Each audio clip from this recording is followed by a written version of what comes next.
Compassion, innate or learned? It's a combination of both.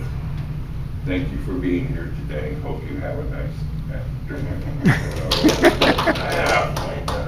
Makes me feel better if I can make a joke and lighten the humor.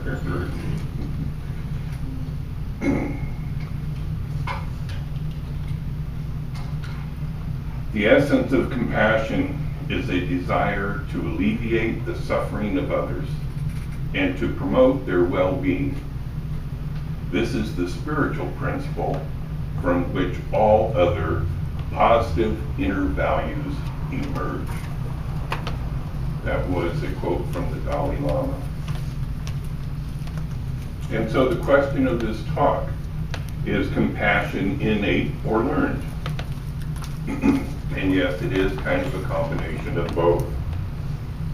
So I'm here to share, as I usually do, on what I discover on the topic. As I explore the innate and the learned sides of this common emotion, one of the things is to find out where the word compassion comes from. It has its root in Latin, from the word compati, meaning to suffer with. Is a combination of the Latin word cum, which means with, and pati, to bear pain or to suffer. Pati is also the derivative for the word patient. Now the French were using it in Europe up until about the 1300s, when finally, well, I imagine they still use it, but it was in the 1300s that finally the term was started to being used in England. There's a strange mix of words associated as synonyms. We have pity, sympathy, kindness, empathy, and there's probably another half dozen or so. All of these words seem to reflect a certain level of compassion. Empathy is where you can actually feel and get in touch with a person's pain and suffering. When you feel compassion with empathy, you can even start crying right along with somebody that's having some type of emotional.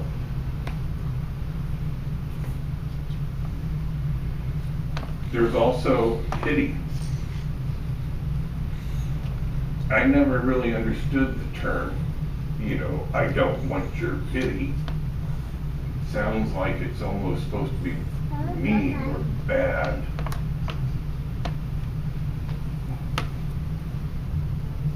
When people say, I don't want your pity, it's like they're telling you that they just want to sit there and wallow in their suffering and self-condemnation.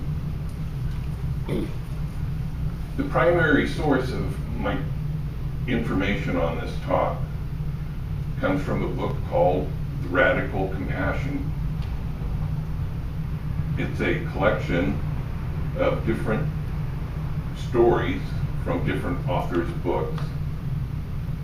I also was reading Beyond Religion, Ethics for a Whole World by the Dalai Lama, and another book called What Makes You Not a Buddhist by Khyentse Rinpoche. Reason I focused mainly on the Buddhist religion is that their whole religion is based on suffering and compassion for the suffering. When Buddhists, you've probably heard the story about when Siddhartha, who became the Buddha, woke from his meditation under the Bodhi tree. One of the first things he said is, there is suffering in the world. be fair, I do need to acknowledge that most every religion does have some type of compassion in their teachings. After all, compassion, when we reach out to express it, is also a form of sending love to our fellow human. And love is at the core of most every major religion. It almost seems ridiculous to talk about innate compassion. You can probably go up to any man on the street and ask the question, is compassion a natural, occurring emotion? And they would answer yes. There is a form of compassion which has been built into the brainstem where the basic animal instincts are. Most of us have seen it expressed in the animal kingdom, many times in a documentary, or present day in the emails, or posted on Facebook, or good old-fashioned verbal stories. We hear of the female of a species taking in a newborn from some other species to suckle it on the tit. There was also a video I saw a few months back on Facebook where a dog ran out into the street to drag another dog to the curbside that had been hit by a car. There's also ones where a donkey is taken in by a horse, and the little stories can go on and on. There are three factors which always need to be taken into consideration when involved with a situation of suffering and the compassion for that suffering. They are awareness, friendliness, and openness. One needs to be aware of the suffering, meaning more than just seeing it. Aware to the point of understanding or some type of comprehension of where that suffering is coming from. Friendliness, so there are no attached emotions of judgment or condensation, only pure connectedness to the humanity and the awareness of our oneness. Openness, best described by me as pureness of truth. You speak and listen through your throat chakra, meaning you speak only truth and listen to what is at the heart of what is being said and spoken. But what about the learned compassions?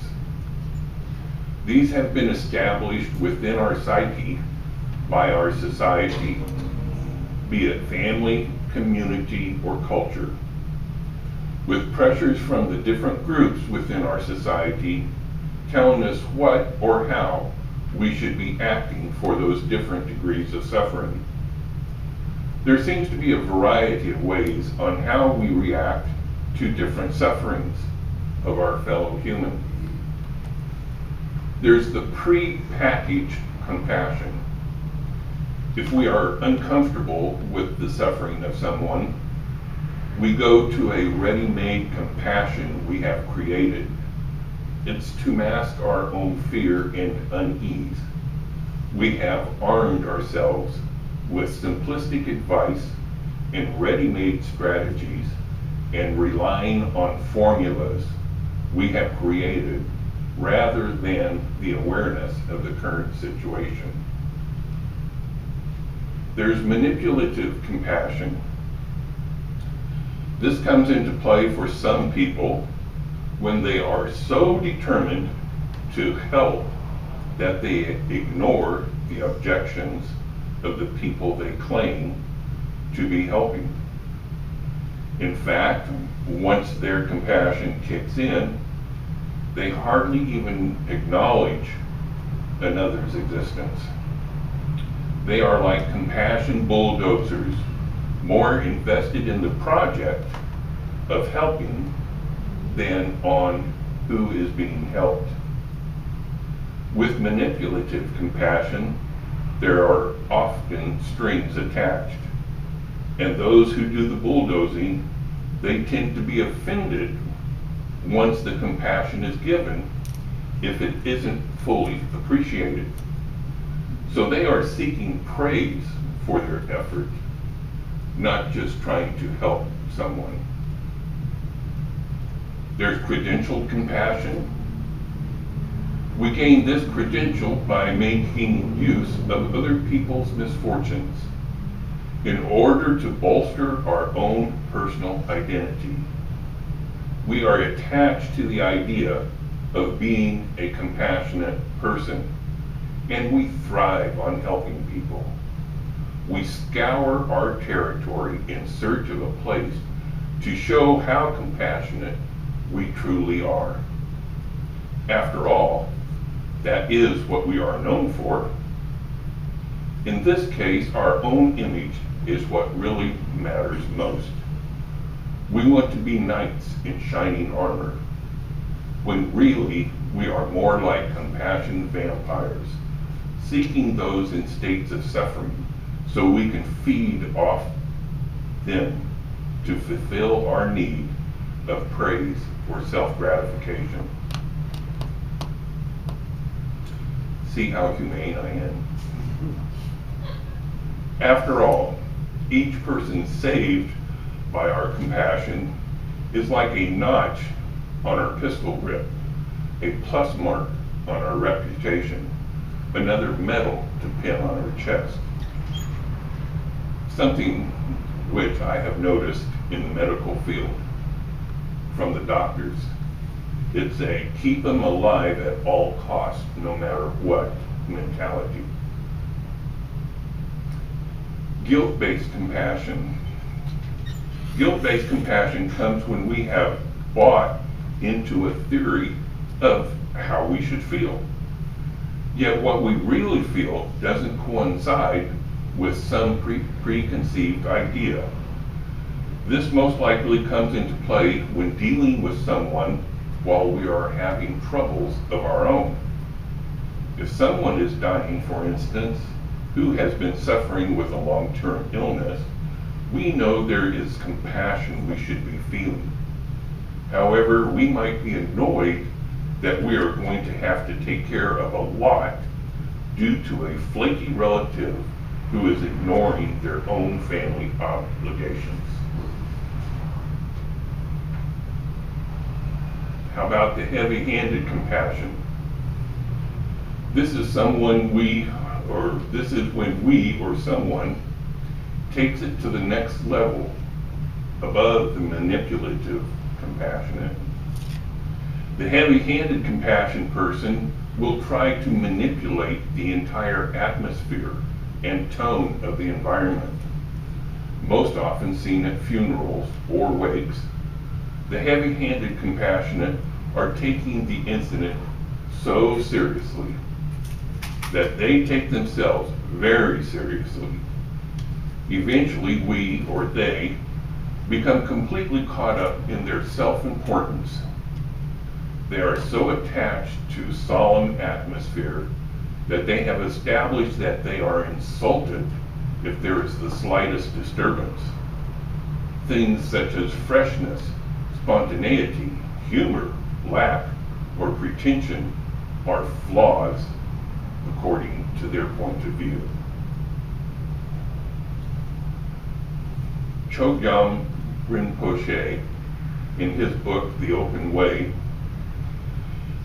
says true compassion, when a person develops real compassion, he is uncertain whether he is being generous to others or to himself, because compassion is environmental generosity, without direction, without for me and without for them.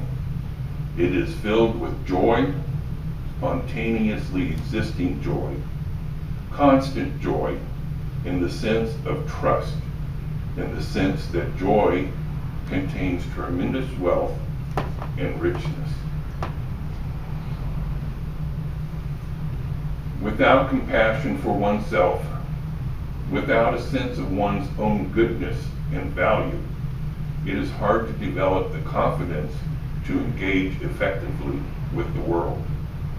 And without compassion for other beings, without a sense of our profound interconnectedness, it is hard to find the courage to break the habit of focusing solely on our own limited self-concerns. Most of you know I work in the medical field, respiratory therapist, and I came across an article just last week on how nurses and doctors, other therapists such as me, in the medical field get what's called compassion fatigue. We work so many hours with such a high level of people who are suffering that pretty soon you almost get burned out. There's been many times when we've been in the ICU ward and a patient who is going to die, they are a DNR. We have put a blue butterfly on their doorway so we know that they are in mourning, pretty much. The family, they've already been told that their loved one is going to have to be taken off the ventilator. And outside, we're laughing, we're joking.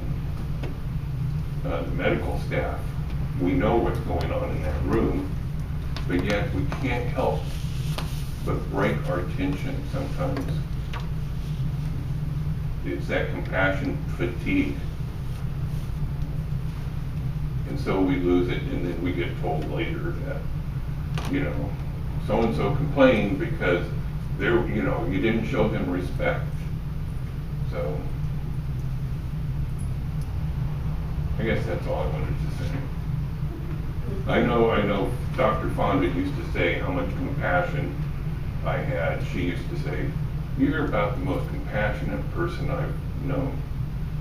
And I would just kind of like shrug my shoulder, and I wouldn't know what she was talking about. This was way before I got into the medical field. And I was just thinking, you know, this is me. Isn't everybody like that? So, I will be back on August 2nd. I don't know if it's a good thing I tell you or a bad thing. I'll know. Stay compassionate. Stay compassionate. Don't lose right? that. And I'm going to kind of try to blend this talk into my next talk, because if I remember right, I told Celia it's compassionate spirit. We go into spirit next month is what she had told me. So I thought it would be cool to just say compassion spirit or something like that. Anyway, now it was talked about me playing the didgeridoo before to help go into a little meditation. Is that all right? Yes.